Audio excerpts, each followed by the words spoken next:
Jean-Claude Puerto-Salaver, bonjour.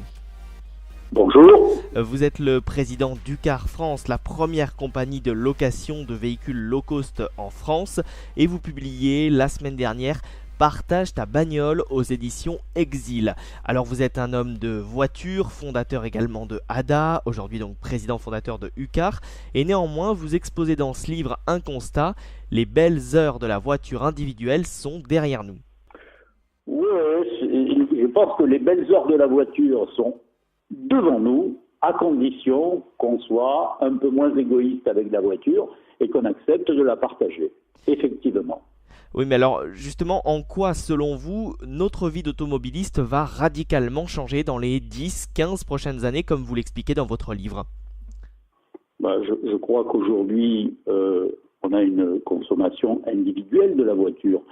Même si on ne s'en sert pas beaucoup, et même si on s'en sert de moins en moins, puisqu'on fait 700 milliards de kilomètres en France, avec un nombre de plus en plus important de voitures, qui roulent un pourcentage du temps extrêmement réduit.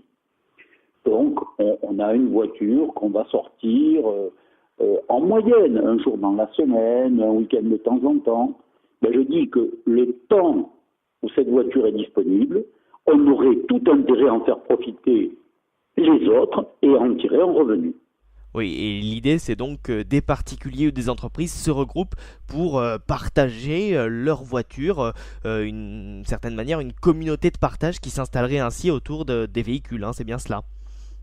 Alors, oui, je crois que l'intérêt que nous avons, c'est de partager, de se mettre à partager nos voitures, c'est ce qu'on va faire dans les années qui viennent, et je crois que ce partage, on a intérêt de l'organiser à l'intérieur de communautés. On peut partager sa voiture sans communauté.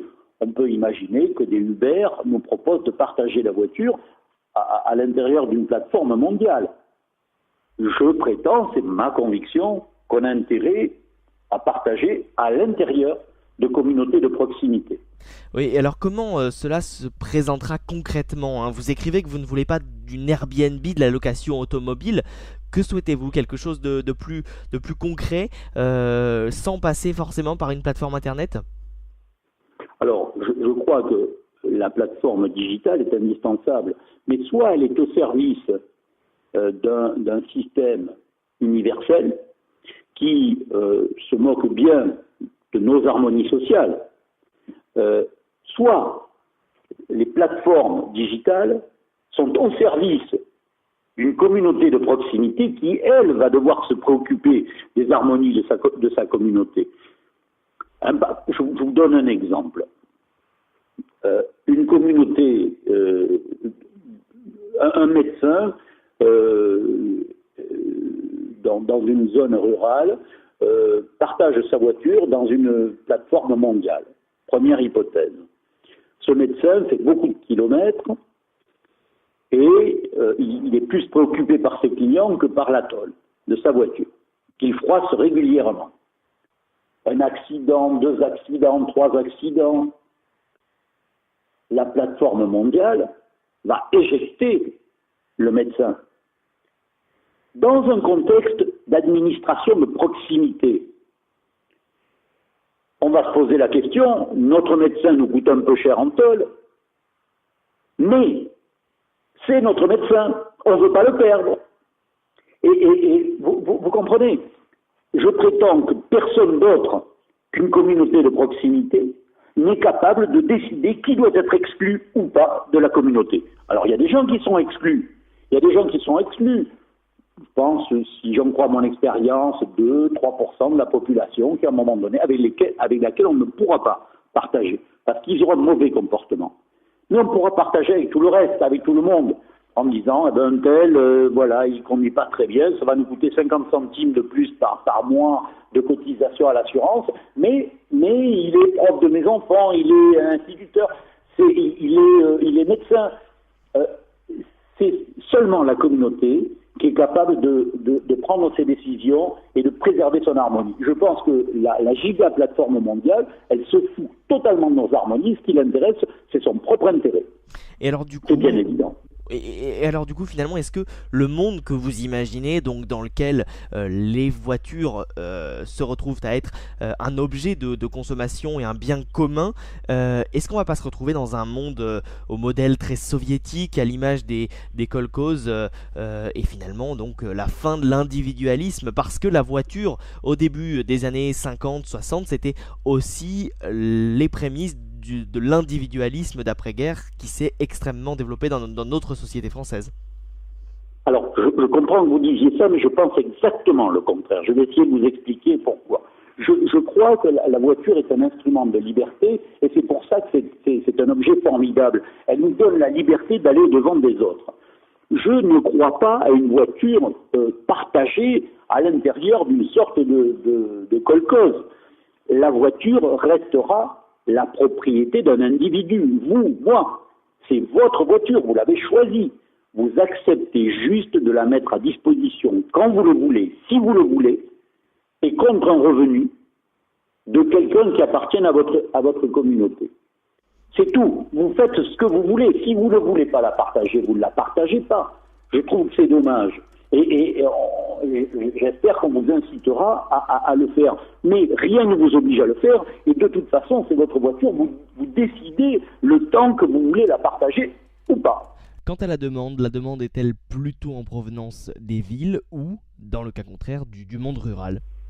Alors, moi j'observe, ça fait avec mes différentes vies dans la location de voitures, j'observe une évolution de l'automobiliste, de son comportement. Il est moins attaché à la propriété. Et ça, c'est indispensable pour aller vers la société du partage. Parce que si la voiture est la prunelle de vos yeux, vous n'allez pas la partager. C'est beaucoup moins le cas. Et je crois assez aux sondages qui disent que 20% des gens sont aujourd'hui prêts à partager leur voiture. C'est ce que nous observons. C'est ce que nous observons. C'est énorme, 20%. C'est énorme. Donc, je crois que si on arrivait à procurer à ces gens qui acceptent de partager leur voiture un revenu pour les jours disponibles, en toute sécurité, j'insiste, c'est pour moi l'enjeu principal de la société du partage dans l'automobile.